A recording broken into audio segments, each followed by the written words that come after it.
Amigos e irmãos, muito bem-vindos ao Life Church Brasil Podcast. É uma alegria ter sua companhia conosco em mais um dos nossos episódios. Hoje, episódio número 2 do tema Guerra Espiritual. Um tema importantíssimo, profundo e, inclusive, intrigante. Não é? Gerou inúmeras perguntas que nós não conseguimos responder num só episódio. Então vamos para o tema nesta segunda oportunidade em que trataremos de guerra espiritual. Você é muito bem-vindo em nosso canal, em nosso podcast, e esperamos que esteja sendo edificado, fortalecido, instruído biblicamente e, evidentemente, abençoado pelo Senhor. Se você ainda não inscreveu-se no canal, por favor, inscreva-se, registre-se e acione o sininho para que você receba todas as notificações do canal. Nós temos nos alegrado com a resposta que aquilo que nós estamos compartilhando, entregando, repartindo, tem produzido. Temos recebido e-mails, mensagens, não é, de irmãos e amigos de várias partes do Brasil e de outras nações, informando que têm nos acompanhado, que já viram os episódios iniciais e que estão sendo ministrados pelo Senhor. Isso nos alegra e esse é o objetivo: edificar, abençoar, instruir, fortalecer biblicamente, além do que, claro, glorificar o nome do Senhor Jesus Cristo. O Life Church Brasil Podcast é evidentemente gerado, organizado, produzido e mantido pela Life Church Brasil, nossa comunidade cristã, que está estabelecida em São Caetano do Sul. Nosso endereço vai aparecer para você.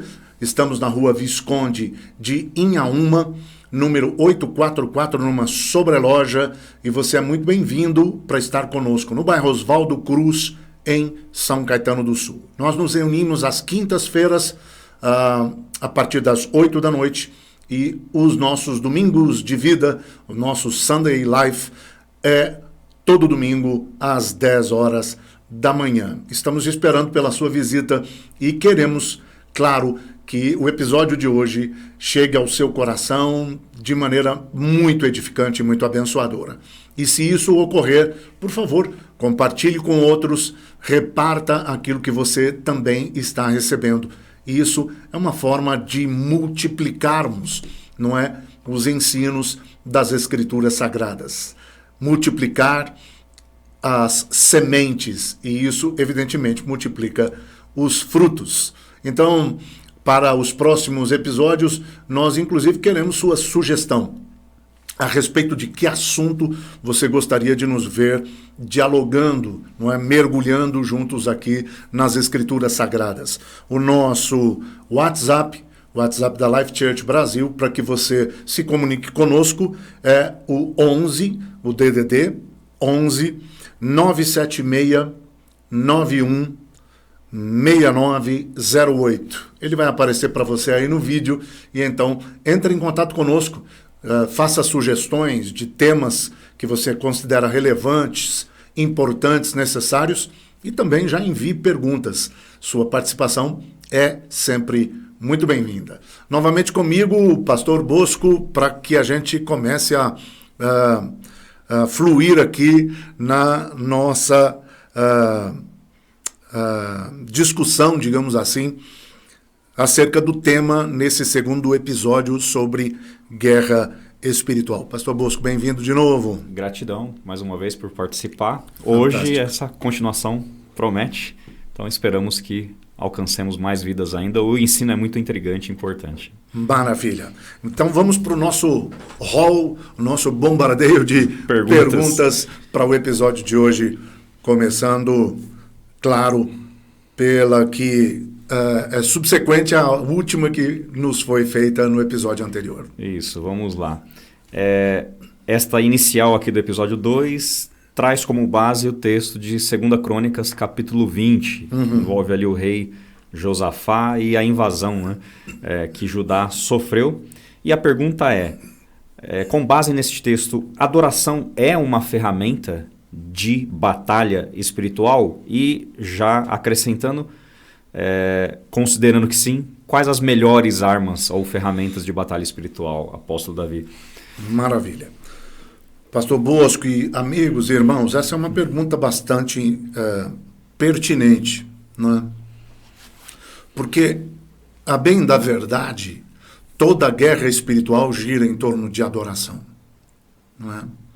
Quando Lúcifer se rebelou nos céus, o que ele visava, seu objetivo, era exatamente a adoração que ele ministrava ao Senhor, Deus Todo-Poderoso, o Criador e Rei do Universo.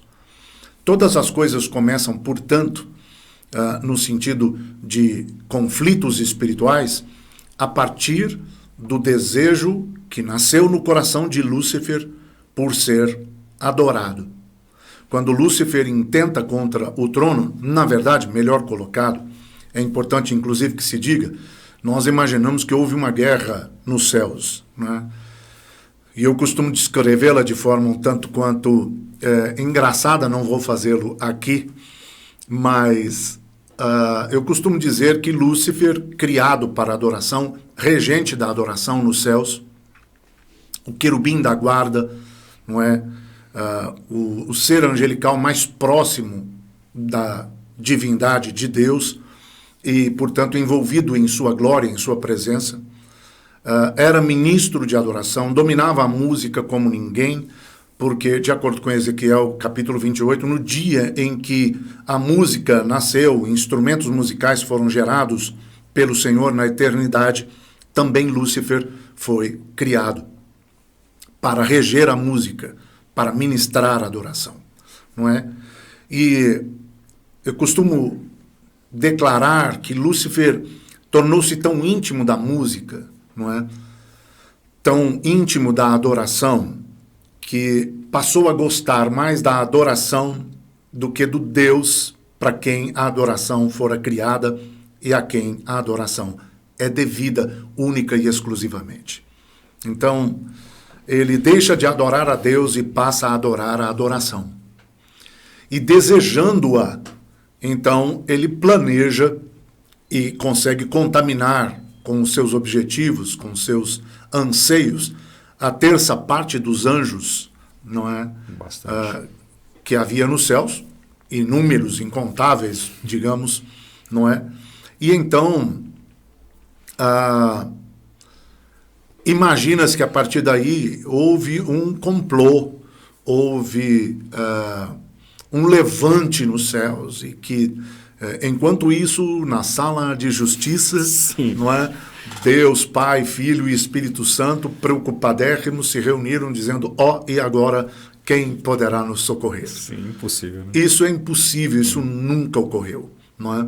Não houve sequer uma espada tirada da bainha, não houve conflito, não houve choque, não houve uma guerra, não é? Física nos céus entre Lúcifer e a terça parte dos anjos que o seguiam, o Senhor e o restante dos seres angelicais que o obedeciam. Nunca houve essa guerra. Eu costumo dizer que Deus permitiu que Lúcifer desenvolvesse o desejo pela adoração no seu coração. Deus permitiu que Lúcifer contagiasse com a ideia de poder receber a adoração a terça parte dos anjos, e Deus deu corda a Lúcifer enquanto ele estava no desejo. Mas quando Lúcifer decidiu agir, quando o desejo deu vazão à intenção, o que deve ter ocorrido nos céus foi o trovejar da voz de Deus dizendo, Lúcifer, basta. E então o juízo é executado e Lúcifer cai com a terça parte dos anjos, tornando-se Satanás e os seus seguidores espíritos malignos. Não houve guerra. O trono de Deus nunca foi ameaçado. A autoridade de Deus nunca correu riscos. O senhorio do nosso Senhor, não é? Nunca foi ameaçado. mas o objetivo de Lúcifer era obter a adoração que ele prestava e que ele mesmo regia nos céus ao nosso Senhor e Deus. Então, desde o princípio, todo conflito espiritual que há, o que inclusive, repito, sendo de repente redundante, transformou Lúcifer e a terça parte dos anjos em Satanás e hostes espirituais da maldade, não é? Todo esse conflito se deu por interesse, por desejo, por vontade própria de Lúcifer de obter adoração, não é? Quando Lúcifer vem em forma de serpente, já no jardim, buscar o coração de Adão e Eva, o coração da raça humana, exatamente o que ele continuava buscando era ser adorado, era ocupar o lugar de Deus, agora não mais no trono, no terceiro céu, no comando, no governo de todo o universo, de toda a criação, mas agora no coração do ser humano. E veja que curioso, desde a minha perspectiva teológica, o ser humano foi criado para adoração. Né? Nós nascemos para um relacionamento com Deus. E a Bíblia diz que esse relacionamento deveria glorificar ao Senhor. Efésios 1, verso 6 e verso 12 vão afirmar que nós nascemos para o louvor da sua glória, para o louvor da glória de Deus. Então, vale dizer que fomos criados para adoração. O mesmo Lúcifer que anelava a adoração nos céus, agora está no jardim do Éden e quer a adoração do coração do ser humano que nasceu para adorar a Deus. A guerra continua sendo em torno do objetivo principal de Satanás, que é o de obter adoração. Não é? Prova disso, nós também temos em Lucas, por exemplo, capítulo 4, também Mateus, capítulo 4, vai falar disso, do período em que Jesus é levado pelo Espírito Santo ao deserto para ser tentado por nós. Isso pode parecer paradoxal, mas por isso eu acrescento para ser tentado por nós, porque desde um primeiro momento Jesus estava identificando-se com as nossas próprias tentações, as tentações a que o ser humano está sujeito. E então, quando o Espírito de Deus leva Jesus Cristo ao deserto para ser tentado por 40 dias, Lúcifer aparece para ele no período ou no momento de maior debilidade física e vai tentar Jesus em algumas áreas específicas. Ali aparecem 3 momentos em que Jesus está sendo tentado por Satanás.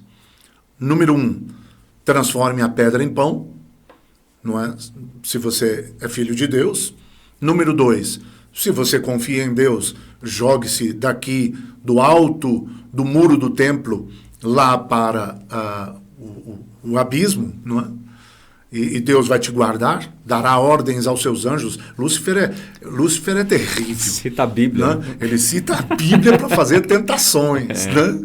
Então, lance-se daqui para baixo, porque Deus dará ordens aos seus anjos para que te guardem. Salmo 91, ele pega pesado. Exatamente, o Salmo 91. E aí a terceira tentação é quando Satanás leva o Senhor Jesus ao cume de um monte, descortina o mundo espiritual para ele, neste momento, não é? Veja que o holograma não é tão novo assim, não é? E então ele apresenta para Jesus os reinos dessa terra e diz, olha, tudo isso eu te darei. Ou seja, Lúcifer sabia que Jesus havia vindo para resgatar o governo sobre o planeta. O governo havia sido entregue ao ser humano, ao homem e à sua esposa, não é? Aí nós estamos falando de Gênesis 1, 26 a 28, o homem foi criado para governar, não é? E perde isso quando rompe com sua submissão a Deus para aceitar uma sugestão maligna de obter mais poder, não é? E então, seduzindo o homem com a tentação de poder pela ganância, não é? O diabo consegue desvinculá-lo da sujeição ao Senhor, da cobertura, da proteção que Deus lhe proporcionava e contamina o seu coração. Aí o diabo ganha lugar na vida da raça humana, como também autoridade sobre a terra. sabendo que Jesus vem resgatar o governo sobre esse planeta, então a proposta de Lúcifer ali é para o Senhor Jesus: todos os reinos desta terra te darei, porque a mim me foram dados, não é? E eu te entrego, se prostrado me adorares. Então veja, nem todos os reinos da terra satisfaziam o coração de Satanás. Ele continua objetivando uma só coisa: ser adorado. Ser adorado. É um desvio de propósito, é uma proposta para desviar o propósito. E o Senhor Jesus vai responder: somente ao Senhor teu Deus adorarás, não é? E só a Ele darás culto, mantendo, portanto, a sua adoração incontaminada, não é? E aí, tudo isso para explicar que a Bíblia é claríssima em mostrar-nos que toda a guerra espiritual gira em torno de adoração. É uma guerra por adoração, é uma guerra de altares, é uma guerra de tronos, é óbvio, mas também uma guerra de altares. É uma guerra por adoração. Quando Josafá triunfa sobre os seus adversários por uma instrução divina de colocar à frente dos seus exércitos cantores e músicos, imagina, o músico por vezes não guarda nem o próprio instrumento. Ali teve que guardar não é? A espada e tudo, e só tocar e cantar. Então, o músico por vezes não guarda o cabo do seu instrumento, o seu microfone. Sim. Não é? Que dizer, então, de colocar esse pessoal à frente da guerra? Batalha. Não é? Quando com essa instrução de colocar à frente dos exércitos, não os melhores guerreiros, e sim músicos e cantores, o rei Josafá alcança a vitória, nós temos aí um texto que qualifica a adoração como arma de guerra. Não é? Os exércitos de Judá estão indo à batalha, o Senhor lhes instrui a vencê-la pela adoração. Óbvio que Deus não daria uma instrução que não funcionasse. E você, conhecendo o texto de 2 Crônicas 20, vai saber que a derrota dos adversários foi incontestável, né? E Israel não precisou sacar uma só espada da bainha, não é? Mas venceu pela adoração. Então o Senhor dá uma instrução eficaz. Como toda a guerra espiritual gira em torno de adoração, a adoração é uma arma de guerra, sem a menor sombra de dúvidas. Nós temos inúmeros testemunhos que poderíamos compartilhar de guerras vencidas através de adoração, não é? Eu me lembro, por exemplo, que quando Márcia e eu começamos nosso ministério, nós éramos um tanto quanto caça-fantasmas, né? Gostávamos de expulsar demônios, não é? Então, onde havia alguém com uma manifestação demoníaca, as pessoas até nos chamavam, porque sabiam que nós gostávamos de batalha espiritual. E, por vezes, nós nos deparávamos com espíritos com uma resistência maior do que a normal, a comum. E eu me lembro que nós não tínhamos seminários de guerra espiritual naquela época, nós não tínhamos orientação, instrução bíblica sobre o assunto, não é? Hoje há até congressos de guerra espiritual ao redor do mundo no contexto cristão. Naquela época não. Nós sabíamos impor as mãos e dizer em nome de Jesus Cristo, com base em Marcos capítulo 16, verso 17, no meu nome, disse o Senhor, expulsarão demônios. Sim. Nós sabíamos impor as mãos e dizer em nome do Senhor Jesus Cristo, sai, deixa essa vida, não é? Libera essa pessoa. Mas por vezes, quando nós nos deparávamos com algum espírito um tanto quanto mais resistente, não é? Eu me lembro que, numa ocasião, sem saber o que fazer, Márcia, naquela oração relâmpago, perguntou ao Senhor o que fazer. E o Senhor disse, cante louvores. Não é? Então Márcia disse, você não vai sair, espírito maligno? Então nós vamos adorar. Você vai ter que suportar um ambiente genuína. De adoração genuíno aqui. Sim. Genuína. E começamos a cantar uma canção de adoração ao Senhor. E instantaneamente o espírito maligno deixou a pessoa opressa, não é? Que estava sendo perturbada. Por quê? Porque Satanás não tolera permanecer, não suporta, não é? Permanecer num ambiente de adoração. É desse ambiente que ele foi expulso. Uau, que estratégia incrível, né? Exato. Então, pontual. É pontual. E é eficaz. A adoração é uma arma de guerra e é uma arma de vitória. Quando você não souber o que fazer em suas batalhas espirituais, simplesmente louve. Adore. Comece a adorar o Senhor, porque isso traz o céu para a terra e o nosso adversário não suporta permanecer num ambiente de adoração. Fantástico. Me vem em mente até o texto de Atos dos Apóstolos, Paulo e Silas, né? Na prisão, vencendo pela adoração. Pela adoração. Tremendo, não é?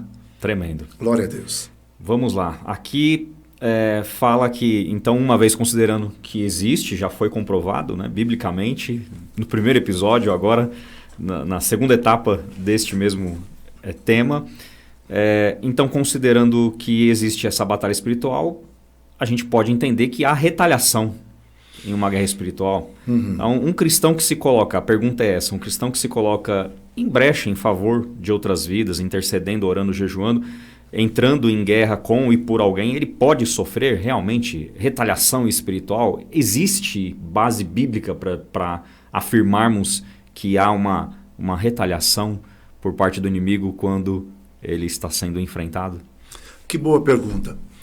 Eu acredito que é necessário esclarecer que não podemos impedir que Satanás tente contra nós, ou contra quem quer que seja. Não podemos impedir que Satanás tenha intenções, não é? E que ele provoque suas hostes espirituais, gerando ações de ataque, contra-ataque ou retaliações. Nós não podemos impedir que isso ocorra.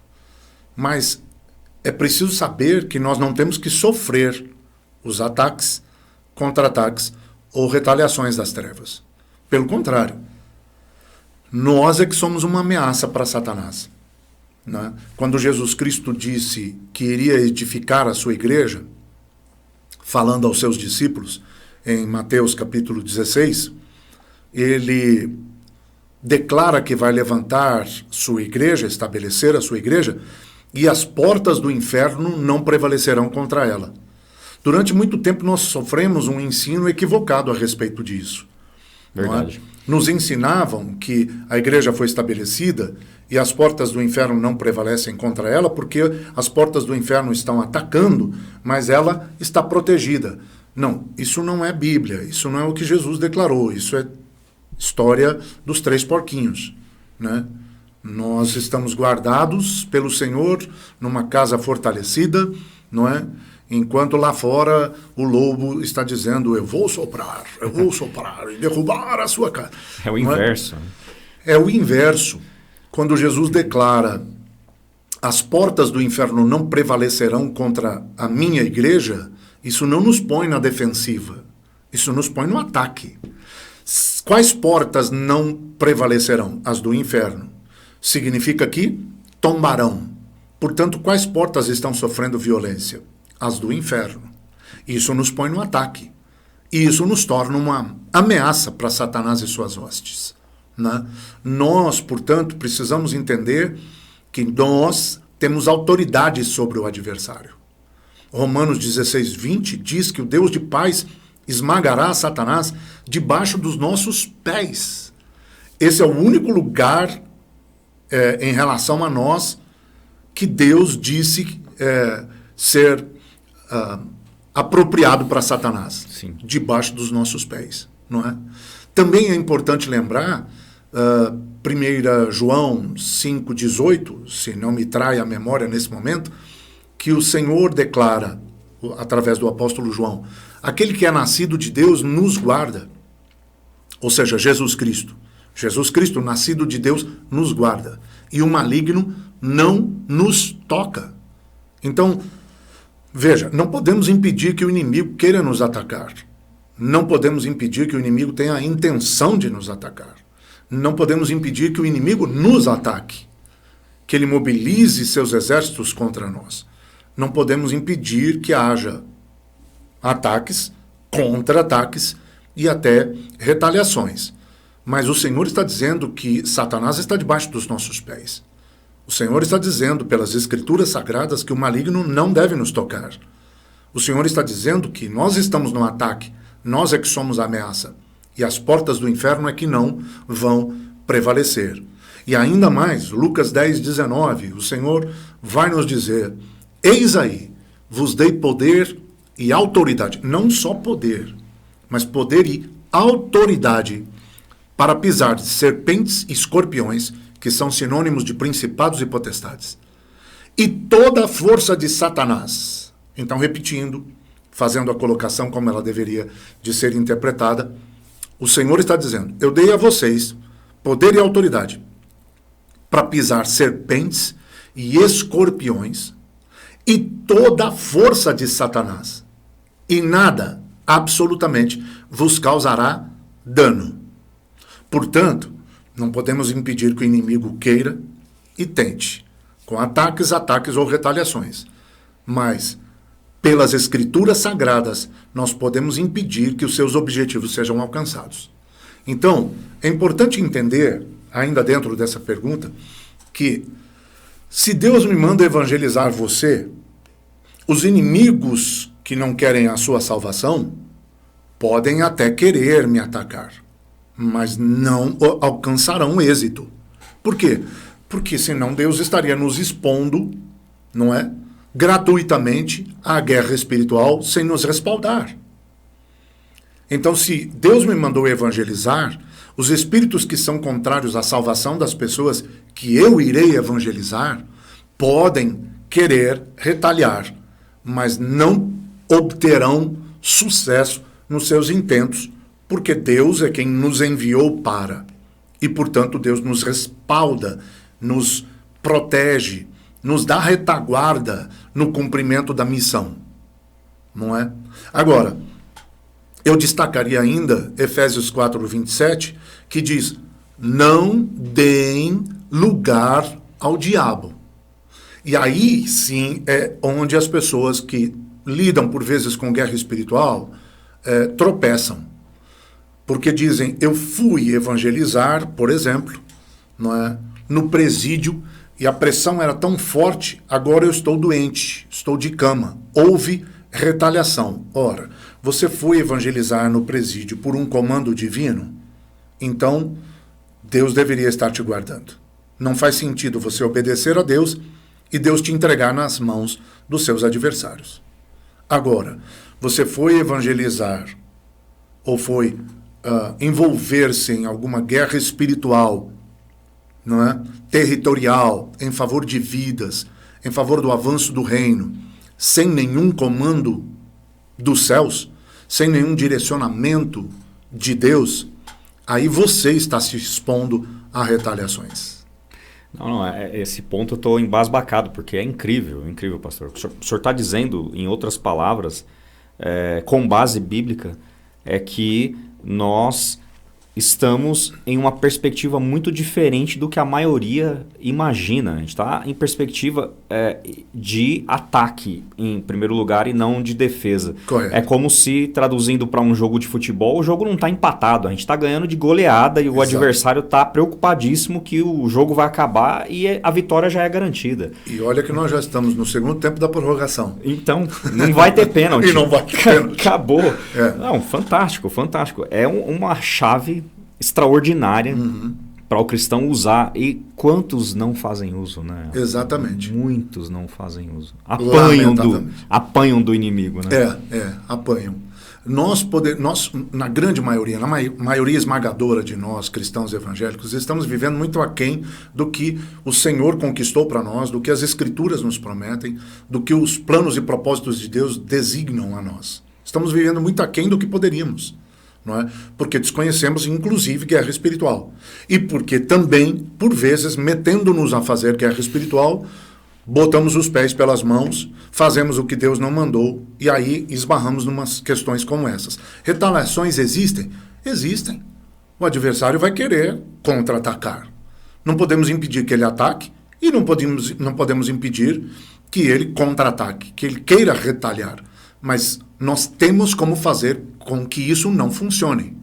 E uma das chaves para isso é que nós estejamos no ataque, obedecendo ao Senhor, fazendo apenas o que Ele nos mandou fazer, porque Deus não é obrigado a nos respaldar e a nos proteger naquilo para o que ele não nos comissionou, não nos convocou. Agora, se ele deu o comando, meu irmão, então ele vai dar a retaguarda, não é? Assim como a provisão. Sendo assim, a segunda chave aqui, a primeira é fazer o que Deus nos mandou e não nos metermos a fazer o que Deus não pediu de nós. Sim. Não é? E a segunda chave é não dê lugar ao maligno.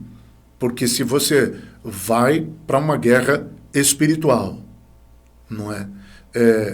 Com brechas no caráter, na espiritualidade, não é? Nas finanças, nos negócios, nos relacionamentos, bom, você está pedindo para tomar golpes no contra-ataque. O inimigo vai se aproveitar dessas brechas gratuitamente para te derrotar, te contra-atacar ou prevalecer. Né? Evidentemente, ele vai se apoiar nas legalidades que lhe são dadas. Sim. Né? É importante lembrar isso. Eu vou repetir 1 João 5,18. O que nasceu de Deus, o Senhor Jesus Cristo nos guarda, e o maligno não nos toca. Então, nós temos que conceber essa ideia definitivamente de que somos superiores a Satanás. Satanás não tem autoridade sobre nós. Nossa vida está guardada em Deus. Jesus Cristo disse, olha, vocês estão nas minhas mãos, e as minhas mãos estão nas mãos do Pai. E dali ninguém pode arrebatá-los. Nós estamos extremamente protegidos. O Senhor é quem nos guarda, já dizia o salmista. Guardará a nossa entrada e a nossa saída desde agora e para sempre. Nós somos guardados do Senhor. Não é? O Salmo 91, citado há pouco, também vai dizer que nós estamos à sombra do Onipotente. À sombra do Onipotente, no esconderijo do Altíssimo. Sim. Podem cair 1000 ao nosso lado e 10.000 à nossa direita, mas nós não seremos atingidos. Então Deus nos dá a promessa de proteção. Se o maligno está retalhando e prevalecendo, alguma legalidade foi dada. Alguma brecha, alguma porta foi aberta. E aí é preciso revisão de vida. Glória a Deus, glória a Deus. Esse assunto realmente ele é muito interessante. Não e é? Só essa resposta daria aqui para dividi-la em outros mais, né? Em outras mais. Mas vamos lá, vamos seguir. Essa foi forte. Aqui está dizendo quais os argumentos bíblicos no Novo Testamento, né? No Segundo Testamento. Além de Efésios 6. Então aqui pelo visto a pessoa tem ali o conhecimento de capacete da salvação, couraça da justiça, escudo da fé, espada do Espírito. Correto. Pés preparados no Evangelho, mas ele está dizendo assim, a parte o de Efésios sobre guerra espiritual, quais textos a gente poderia usar para apoiar, né, essa questão de guerra espiritual no Novo Testamento? Vamos partir da premissa do maior comissionamento que recebemos como igreja de nosso Senhor Jesus Cristo. A grande comissão. A grande comissão está relatada em Mateus 28 e em Marcos 16. Quando fazemos junção de Mateus 28, 19 e 20, aproximando-se, falou-lhes o Senhor, dizendo, toda autoridade... Aí eu já estou mencionando o 18. Aproximando-se, falou-lhes Jesus, dizendo, toda autoridade me é dada nos céus e na terra. Verso 19, portanto, indo... Na continuidade, nós abordamos isso no outro podcast. Indo, façam discípulos de todas as nações, ensinando-lhes as coisas que vos tenho ordenado e batizando-os em nome do Pai, do Filho e do Espírito Santo. Então aqui em Mateus 28, a grande comissão implica ir, ensinar, batizar e discipular. Mas quando vinculamos ao que Marcos também declara, Marcos 16, a partir do verso 17, né, nós temos alguns acréscimos, nós temos outros detalhes. Não há nenhuma contradição. A Bíblia é tão extraordinária que nela toda não há contradição alguma. Outro dia a gente fala sobre isso. Mas então há um complemento aqui sobre o relato de Marcos. Né? Jesus disse, olha, indo, vocês devem ensinar as pessoas, vocês devem batizar as pessoas para discipulá-las, mas vocês também vão precisar expulsar demônios e curar enfermos. Batalha espiritual. Pronto. Vocês, para cumprir a grande comissão, vão ter que fazer guerra espiritual. Tomar território deles. Não é? Nós temos que invadir as portas do inferno. Nós temos que derrubar as portas do inferno e saquear as trevas para povoar os céus. Nós temos que tirar das trevas os que estão lá sob opressão, sob domínio maligno, não é? Como declara Efésios, por exemplo, capítulo 2, mostrando que nós mesmos, outrora, estávamos sob a influência do príncipe das trevas, não é? Há uma multidão, né, de vidas nesse exato momento, na mesma condição em que nós estávamos antes de conhecermos a Cristo e sermos libertos, perdoados, redimidos, justificados, salvos, não é? Essas vidas precisam ser alcançadas. A grande comissão é ir até eles para ensinar, batizar e discipular. Complementos: curar os enfermos e expulsar demônios. Isso vai exigir que a gente use a autoridade espiritual e exerça esse poder de invadir as trevas para saquear o império do mal. Não é? Para isso, nós temos que lançar mão de nada mais, nada menos do que guerra espiritual. Então, a partir da própria grande comissão, nós somos chamados para a guerra. Mas tem outros textos? Claro que tem. Não é? Tiago 4,7 vai mandar resistir o diabo. E você não tem que resistir o diabo só no que diz respeito a você. Eu não tenho que resistir a Satanás só no que diz respeito a mim. Dependendo do que Deus nos chamou, dependendo da razão da nossa existência, do nosso propósito, nós vamos ter que enfrentar oposição maligna e, portanto, teremos que resistir a Satanás em níveis muito mais elevados, que vão além de nós mesmos. E isso é guerra espiritual. Não bastasse, nós ainda temos, por exemplo, 2 Coríntios 10, a partir do verso 3, a Bíblia vai dizer, versos 3 e 4, que nós não lutamos contra melhor dito, que nós não lutamos com armas carnais. Por quê? Porque a nossa milícia, a nossa batalha não é carnal. Não é? Efésios 6 diz que é contra principados, potestades, dominadores, hostes do mal, o império das trevas. E 2 Coríntios 10, verso 3, vai dizer que para essa guerra contra principados, potestades, Satanás e suas hostes, nós não usamos armas carnais, nós temos que usar armas espirituais. E detalha, inclusive, ali algumas frentes que nós vamos ter que resistir. Fortalezas, sofismas. Outro dia podemos falar a respeito disso, que também é um tema muito interessante. Dá muito tema. Né? Fortalezas, sofismas e a altivez que se levanta contra o conhecimento de Deus. Vou lançar mão dessa última resistência espiritual. A altivez que se levanta contra o conhecimento de Deus. É orgulho que resiste à verdade do Todo-Poderoso.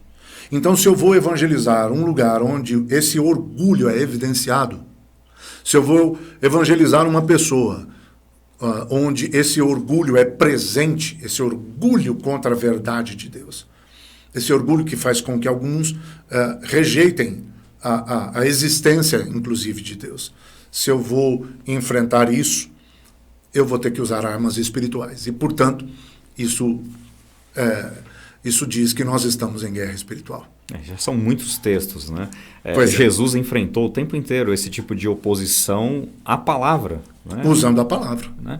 E interessante que Paulo, como aí um maior doutrinador da igreja, ele se preocupou, né, em doutrinar Corinto, Éfeso, em relação a essas questões de guerra espiritual. Preparando a igreja para guerrear. Fica a dica, né? Porque, inclusive, hoje, eu vou, e acredito que pelo Espírito Santo, impulsionado, eu vou abordar aqui uma questão seríssima. Né? A questão de conquista das nações. Não é? Uma das coisas que o Senhor diz, que muito me intriga, através do profeta Amós, é que o Senhor restaurará o tabernáculo caído de Davi. Interessante. Ele diz, restaurarei o tabernáculo caído de Davi, não é? Para poder visitar as nações, para poder ministrar nações. para poder tocar, abençoar nações. E aí cabem algumas perguntas, pastor Bosco. Por exemplo, Deus pediu algum tabernáculo para Davi? Ele quis fazer, não Deus que pediu. Davi é quem teve a iniciativa. Sim. Mas Deus pediu o tabernáculo para alguém. Deus pediu o tabernáculo para Moisés. Sim. Deus instruiu Moisés a construir um tabernáculo. O tabernáculo de Moisés é iniciativa divina. O tabernáculo de Davi é iniciativa humana. Deus nunca pediu um tabernáculo para Davi. E o que nós, ou as escrituras até na tradução em português, chama de tabernáculo de Davi, em relação ao tabernáculo de Moisés, nem se qualifica como tabernáculo. Não chega nem próximo, é um protótipo. Exatamente, porque o tabernáculo de Moisés, muito bem estruturado, recebeu, inclusive, o modelo dos céus para poder construí-lo, edificá-lo, né? Moisés. Era uma obra fantástica, belíssima, não é? Com prata, ouro, pedras preciosas, tecidos específicos, tudo muito profético, com simbologia toda, em cada cor, em cada prego, em cada corda, em cada nó. Tudo apontando para o centro da Bíblia. Tudo apontando para o centro da Bíblia, Jesus Cristo de Nazaré, não é? Então, esse era o tabernáculo de Moisés. O tabernáculo de Davi era, na verdade, uma tendazinha levantada em Jerusalém, no alto do Monte Moriá, em frente à sua própria casa, para ficar perto. Davi era inteligente. Não é novidade que as pessoas querem uma igreja perto da sua casa. Não é só para locomoção, né? Davi já queria isso. Tomara que o motivo seja esse, exatamente. Exato. No caso de Davi, não era por comodidade. Era por proximidade. Ele queria Deus perto, a presença próxima. Não é? Então, Davi levanta lá no alto do Monte Moriá uma tendazinha, não é? O tabernáculo de Moisés ainda estava em Shiló, não é? Ou Siló, como traduzido para o português. Não é? Mas Davi vai buscar a arca, não lá em Siló, porque ela estava guardada na casa do sumo sacerdote Abinadab, e depois ficou na casa de Obed-edom. Davi vai buscar a arca e coloca ela numa tendinha que ele levantou no Monte Moriá, em frente à sua casa, em Jerusalém. Não é? E aí ele estabelece a adoração 24 horas por dia, durante quase 40 anos, sem cessar, naquela tenda. Então veja, tabernáculo no hebraico é Sukkot. O tabernáculo de Moisés é chamado de Sukkot. O que Davi levantou e nós chamamos de tabernáculo, na verdade o hebraico apresenta como Sukkah, não Sukkot. Sukkah é uma tenda. Então, a tendinha de Davi chamou, desde essa perspectiva profética de Amós, mais atenção de Deus do que o tabernáculo de Moisés.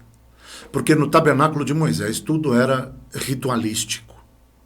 Os sacrifícios, as ofertas, o ir até lá obrigatoriamente, não é? Os rituais dos sacerdotes, dos levitas, o que podia, o que não podia. Na tenda de Davi, não é? Era entrega total. Era entrega total. Qualquer um podia chegar, dar de cara com a Arca da Aliança, se jogar no chão e adorar. Enquanto isso havia música, louvores, adoração, 24 horas por dia, 7 dias por semana, 4 semanas no mês, 12 meses no ano. Era céu na terra. Davi replicou no Monte Moriá, em Jerusalém, em frente à sua casa, na sua sucá, na sua tendinha, o que Deus tinha celeste. No terceiro céu. No terceiro céu. O ambiente celeste, o habitat divino. Então Deus gostava de estar na tenda de Davi. Tanto que aí Deus vem pelo profeta dizendo, olha, no final, antes do grande e terrível dia do Senhor, eu vou restaurar o tabernáculo de Moisés? Não. De Davi. Eu vou restaurar o tabernáculo de Davi. Ou seja, o que Deus está dizendo? Eu vou restaurar aquele padrão de adoração livre, espontâneo, contínuo. Eu vou restaurar aquilo na terra para poder tocar nações. Então, conquista de nações está no coração de Deus. Se a gente também for para Malaquias capítulo 4, O verso 5 vai dizer que Deus vai enviar o espírito profético novamente, como nos dias de Elias, antes do grande e terrível dia do Senhor. Esse movimento profético, o Senhor diz que vai acontecer para ele não ferir as nações com maldições. Então Deus tem as nações no coração, não é?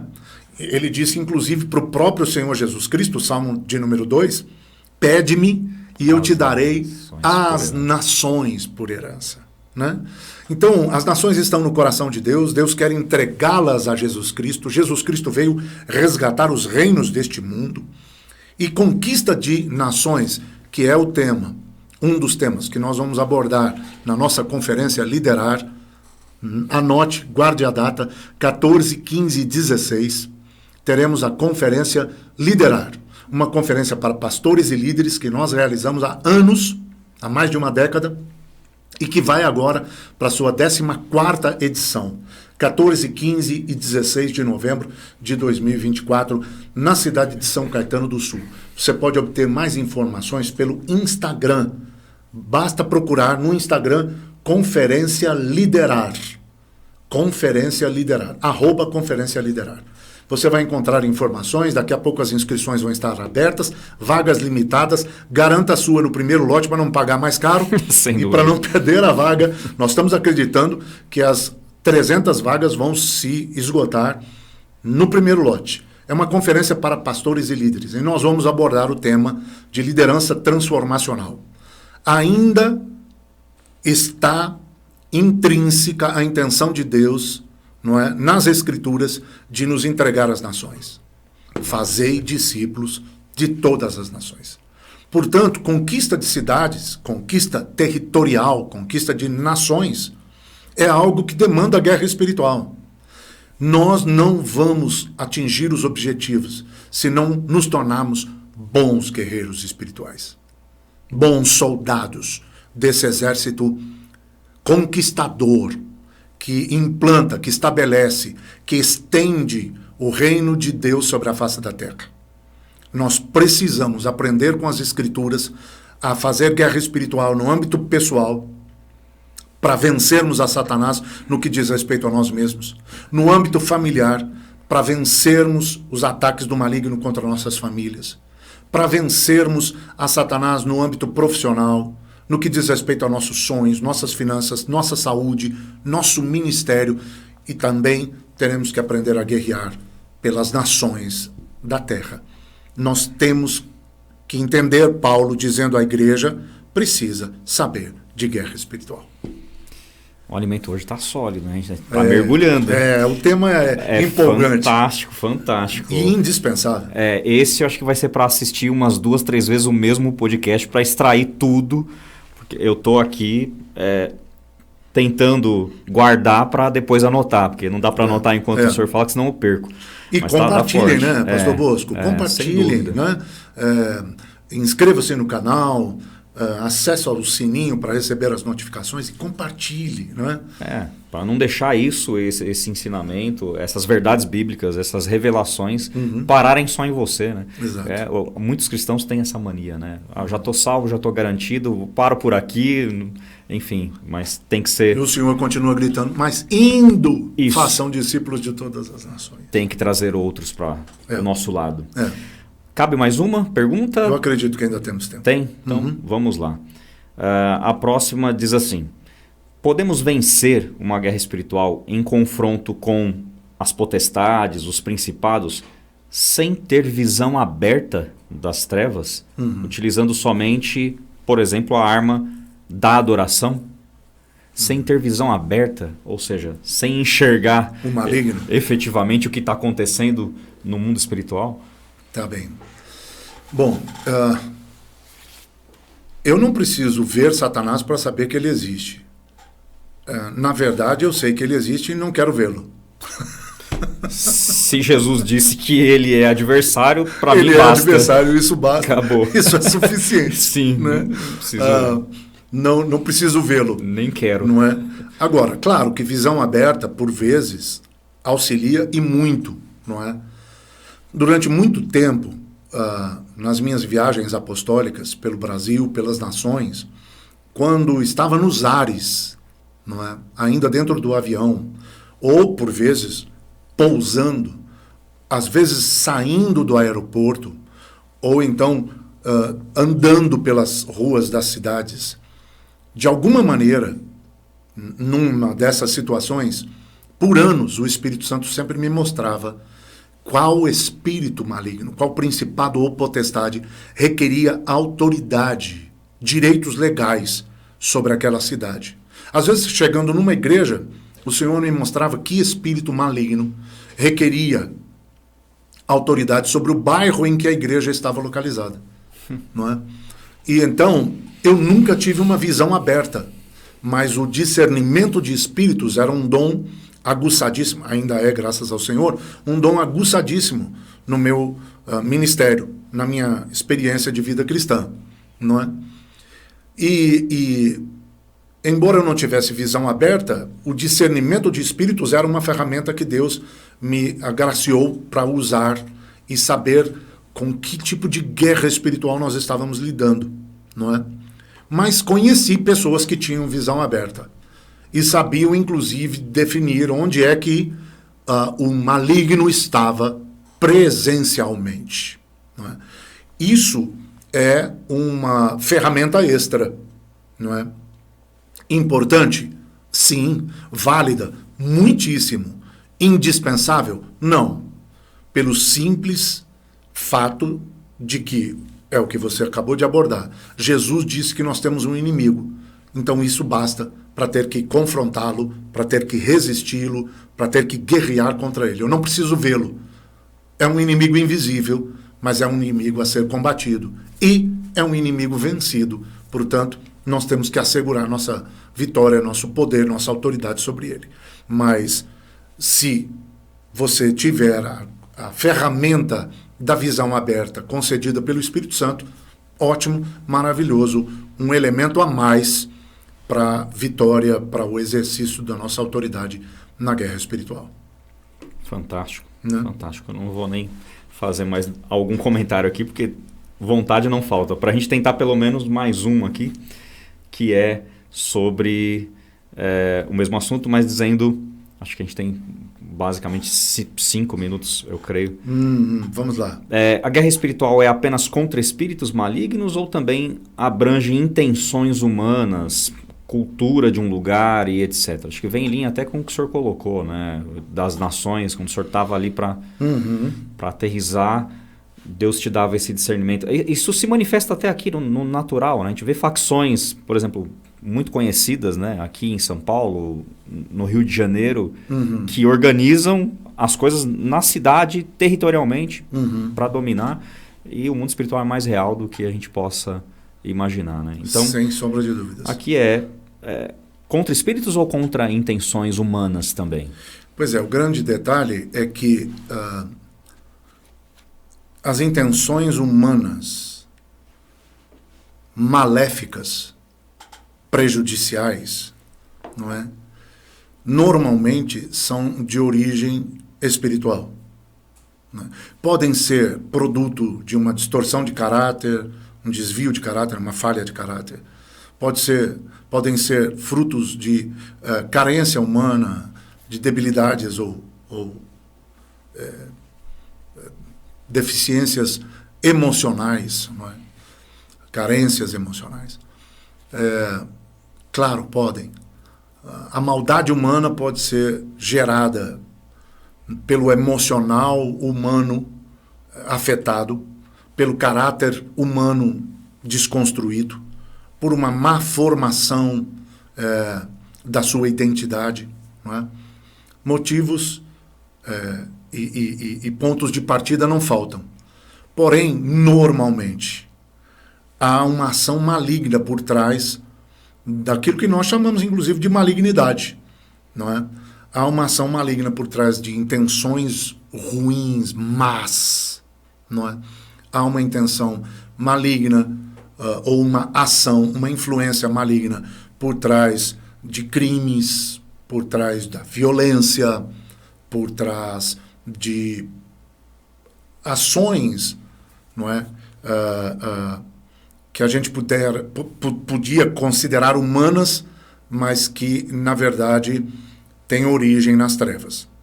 Então, o discernimento espiritual é de suma importância. Saber, no contexto, na situação em que estamos inseridos, que espíritos podem estar atuando? Será apenas maldade humana ou há espíritos malignos por trás do ser humano e das suas intenções? Né? E o inimigo pode não ser o promotor da ação, mas ele, havendo maldade, se aproveitará dela. A intenção é maldosa, as trevas vão dar o seu respaldo. Sim. Não é? Com toda a convicção, as trevas vão querer se apropriar disso, participar disso. Então, a maior arma ou ferramenta para discernir, para saber se eu estou guerreando com espíritos malignos ou se é apenas maldade humana, não é, que está em ação, é o discernimento espiritual. Mas mesmo para a maldade humana, eu posso fazer guerra e determinar que essa maldade perca força, não alcance seus objetivos, suas intenções sejam frustradas. E aí eu vou me lembrar do texto bíblico que inclusive nos diz, olha, arma nenhuma prosperará contra vocês. E nenhuma língua que se levantar contra vocês atingirá os seus objetivos. Não é? Por incrível que pareça, o texto está me fugindo da memória, mas se não me falha a memória, isso é Isaías. Isaías, agora eu não lembro exatamente qual. E é o profeta Isaías, então, que vai nos dizer, 54:17, arma alguma contra vocês prosperará, e nenhuma língua que se levantar contra vocês em juízo alcançará os seus objetivos. Não é?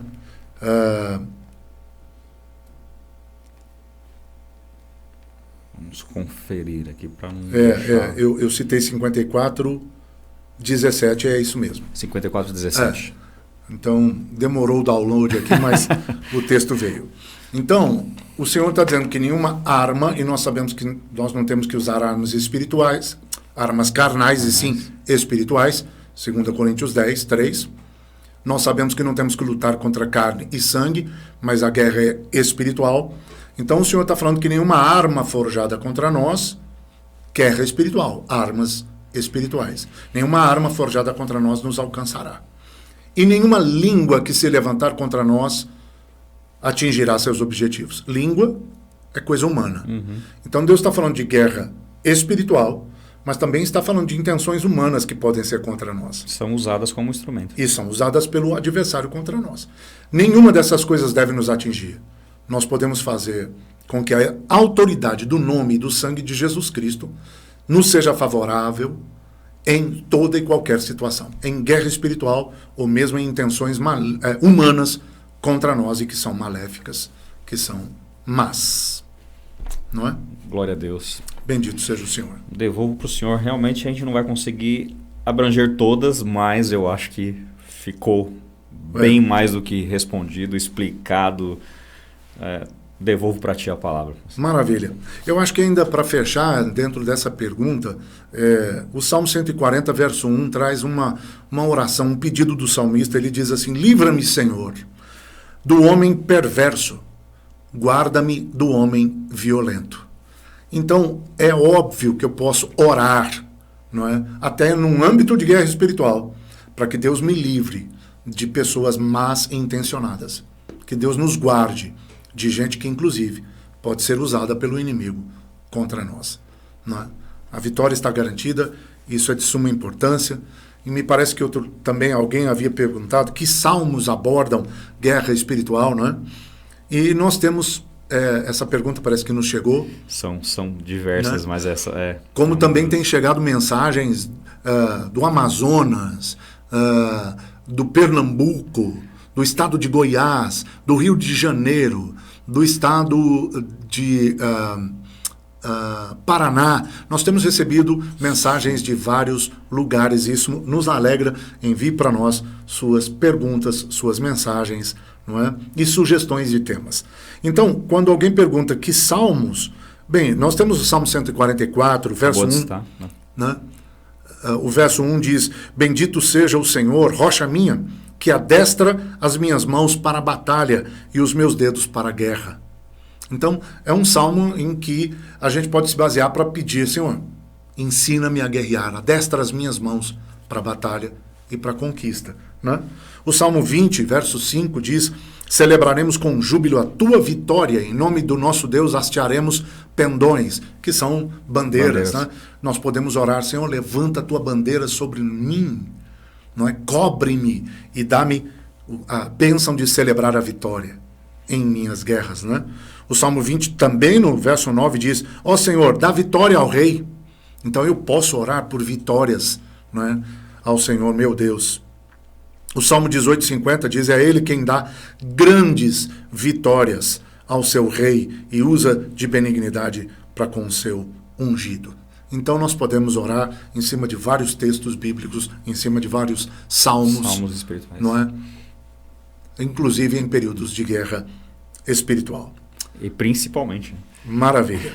Eu acho que nós aprofundamos um pouco mais o tema. Sim. Espero que tenha sido tão edificante para os nossos amigos e irmãos que nos acompanham no podcast, como foi aqui para nós. Foi bom. A gente grava e fica com o coração a mil, não é? Esperando que você receba o tanto quanto a gente, que é muito ministrado aqui, compartilhando esses temas tão importantes. Sem dúvida. Fechando esse assunto de guerra espiritual, eu gostaria